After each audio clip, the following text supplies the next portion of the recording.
यथार्थ hospital and trauma care services ये है आज कंपनी जो हमारे साथ कार्यक्रम में शामिल हो रही है। ये ग्रेटर नोएडा और नोएडा एक्सटेंशन में सबसे बड़े हॉस्पिटल्स में से शामिल होता है और यूपी के नोएडा, ग्रेटर नोएडा, नोएडा एक्सटेंशन में 3 सुपर स्पेशलिटी हॉस्पिटल है कंपनी के पास और एमपी के झांसी के पास भी इन्होंने एक नया हॉस्पिटल खरीदा है। कुल मिलाकर बेड कैपेसिटी जो है वो 1400 बेड से ज़्यादा की है इनके पास और 600 से ज़्यादा डॉक्टर्स हैं। और आइए इससे पहले कि हम मुलाकात करें, एक बार जल्दी से आईपीओ की जानकारी दे दूं। 26 जुलाई यानी कि कल ये आईपीओ खुलेगा, 28 यानी कि शुक्रवार को होगा बंद और 7 तारीख को 7 अगस्त के आसपास लिस्टिंग की उम्मीद आप रख के चल सकते हैं। 285 से 300 रुपये प्राइस बैंड है। 50 शेयरों के लॉट में आपको अप्लाई करना है और 490 करोड़ का तो नया इशू है और 195 करोड़ का ऑफर फॉर सेल है, यानी कि एग्जिस्टिंग इन्वेस्टर्स की तरफ से 685 करोड़ की साइज़ है इशू की पूरी ये। और मार्केट कैप जो है इसका हायर बैंड पर लगभग 2600 करोड़ के आसपास पहुंचता है।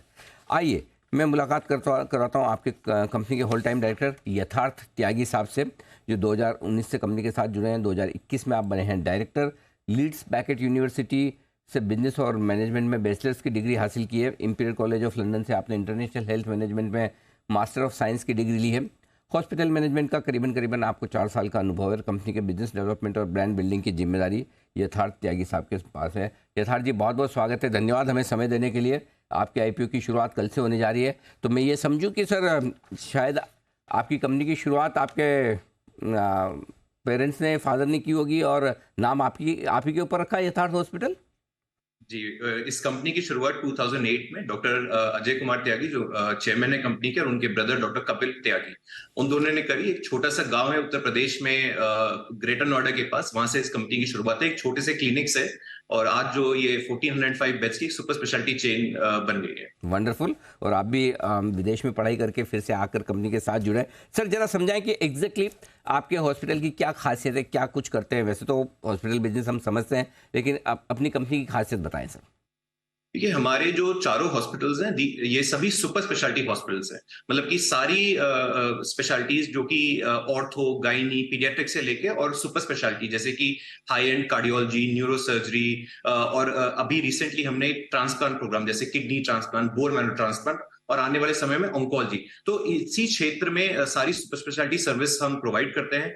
जिन एरियाज में है हम Noida, greater Noida, north extension, ये जो हॉस्पिटल्स हैं, यहाँ पे 2 हॉस्पिटल हमारे पूरे दिल्ली एनसीआर के टॉप 10 लार्जेस्ट प्राइवेट हॉस्पिटल्स में आते हैं इन terms of number of beds.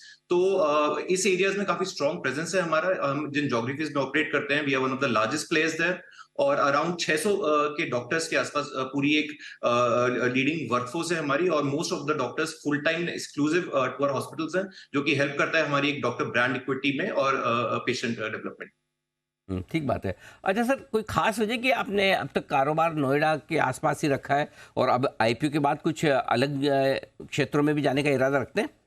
जी, जैसे पिछले साल हमने झांसी ओरछा में एक नया हॉस्पिटल एक्वायर करा। ये इस एरिया से कम अराउंड 500 किलोमीटर दूर है, मध्य प्रदेश में। ओरछा एक जिला है वहां पे।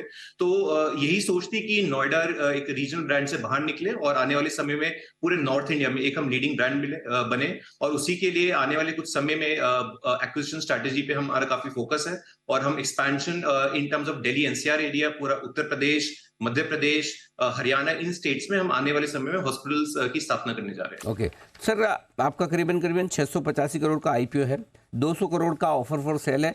कौन बेच रहा है और क्यों? और साथ ही जो 490 करोड़ आपको फ्रेश इश्यू से आने वाले, उनका इस्तेमाल कैसे होगा? जिस तरह से आपने बताया कि जो फ्रेश इशू है, तो अभी हमारा ऑलरेडी प्री आईपीओ 2 हफ्ते पहले के लगभग कंप्लीट हुआ है, जिसमें हमने 120 करोड़ ऑलरेडी रेज कर लिए हैं। तो पहले ये जो प्राइमरी था वो 610 का था, जो कि अब 120 करोड़ में रिड्यूस हो गया है। अगर मैं 610 का आपको ब्रेकअप बताऊं तो 245 करोड़ के लगभग अभी कंपनी की एग्जिस्टिंग बैंक डेट है, एंड पोस्ट लिस्टिंग हम सारा लोन रिपे करेंगे एंड विल बी अ डेब्ट फ्री कंपनी पोस्ट आईपीओ। इसके अलावा 135 करोड़ हमने medical equipments in terms of capex in our existing चारों हॉस्पिटल में, उसके लिए हम यूज करेंगे, जिसमें हम हाई एंड ऑन्कोलॉजी मशीन जैसे कि लीनियर क्लाइन हो गई, पेट स्कैन, न्यूक्लियर मेडिसिन, ये सब हम स्टार्ट करने जा रहे हैं। और साथ ही साथ रोबोटिक टेक्नोलॉजी, आप देखिए हेल्थ केयर में आजकल दा विंची एक्सआई रोबोट्स हैं, सर्जिकल रोबोट्स हो गए, ऑर्थोपेडिक रोबोट्स हो गए, वो काफी हाई एंड सर्जरीज करते हैं। तो उसी को हम इस 133 करोड़ से ये सारे मेडिकल इक्विपमेंट्स हम एग्जिस्टिंग हॉस्पिटल्स में लेंगे। जो रिमेनिंग अमाउंट बचा उसमें से अराउंड 65 करोड़ हम यूटिलाइज करेंगे अनआइडेंटिफाइड एक्विजिशन के लिए। जैसे मैंने पहले बताया कि आने वाले समय में हम नए हॉस्पिटल्स एक्वायर कर रहे हैं, तो उसी के लिए वो अमाउंट फिक्स्ड है। और रिमेनिंग जो अमाउंट है जनरल कॉर्पोरेट एक्सपेंस वो भी है इसमें, जो कि मोस्टली देखते हैं तो शायद एक्विजिशन में ही यूटिलाइज होगा। तो ओके, तो अभी आप पहले तो 250 करोड़ के आसपास का जो डेट है वो रिड्यूस कर देंगे और बाकी जो पैसा बचेगा उसे नॉर्थ इंडिया में जो आप एक्सपांशन करना चाहते हो उससे करेंगे। ऑक्यूपेंसी लेवल जो मैं देख रहा था आपका 45% के आसपास है सर, इंडस्ट्री लेवल से थोड़ा सा कम है, कोई खास वजह? और कितना ऑक्यूपेंसी लेवल आपका टारगेटेड है सर? सर ऑक्यूपेंसी को देखने के लिए अगर हम चारों हॉस्पिटल की इंडिविजुअल ऑक्यूपेंसी की बात करें तो एक ज्यादा अच्छे से पिक्चर नजर आएगी। जो हमारा नोएडा हॉस्पिटल है, जो कि 2013 में हमने स्टार्ट करा था, उसकी लास्ट ईयर की एवरेज ऑक्यूपेंसी 87% है, जो कि इंडस्ट्री पीएस में काफी हाई ऑक्यूपेंसी मानी जाती है। जो हमारा ग्रेटर नोएडा हॉस्पिटल है, जो हमने 2018 में 100 बेड से 400 बेड करा, तो उसकी ऑक्यूपेंसी अराउंड 62% है। तो अगेन इंडस्ट्री स्टैंडर्ड से के ही लगभग है। और जो हमारे दो नए हॉस्पिटल हैं, जो कि नोएडा एक्सटेंशन जो 2019 में स्टार्ट हुआ और झांसी ओरछा जो लास्ट ईयर स्टार्ट हुआ, वहां पे अभी ऑक्यूपेंसी कम है बिकॉज वो रीसेंट हॉस्पिटल्स हैं। और गोइंग फॉरवर्ड इन दोनों हॉस्पिटल्स में काफी ग्रोथ एक्सपेक्टेड है, जो कि ओवरऑल ग्रुप ऑक्यूपेंसी पे भी हम उसका इफेक्ट देखने को मिलेगा। जहां तक मैं बात करूं आने वाले समय में, हमें लगता है कि जो जिस तरह से हमारे मेच्योर्ड ओल्डर हॉस्पिटल्स ऑक्यूपेंसी में कर रहे हैं, नए हॉस्पिटल भी अराउंड 60 to 70% ऑक्यूपेंसी पे बहुत जल्द पहुंच जाएंगे। ओके सर, कंटिजेंट लाइबिलिटीज आपकी 236 करोड़ रुपए के आसपास से बताएं सर, क्या किस तरह की लाइबिलिटीज और इसका क्या कोई असर पड़ सकता है आगे फाइनेंशियल्स पर? नहीं, ये लाइबिलिटीज एज मैंने कहा कि उसका असर नहीं पड़ेगा, क्योंकि जो हम बैंक डेट एग्जिस्टिंग है, ये लॉन्ग टर्म बोरोइंग्स ही हैं जो कि हम रीपे करेंगे। और पोस्ट आईपीओ एज लाइबिलिटीज भी हो या बैंक डेट भी हो, वो हम कंप्लीटली खत्म कर देंगे। ये है आपके लिए। ओके, यथार्थ जी बहुत बहुत धन्यवाद आपका समय देने के लिए, और आपने विस्तार से अपनी कंपनी के आईपीओ के बारे में हमारे दर्शकों को बताया। Thank you so much. और कल से आपका आईपीओ जो खुल रहा है सर, उसके लिए बहुत बहुत शुभकामनाएं। Thank you sir. Thank you. यथार्थ त्यागी साहब बताते हुए होल टाइम डायरेक्टर कंपनी के आईपीओ के बारे में। कल से खुल रहा है दीप, कल सुबह बात करेंगे पूरा का पूरा विश्लेषण, जानेंगे कि क्या कुछ है। एब्सोल्युटली।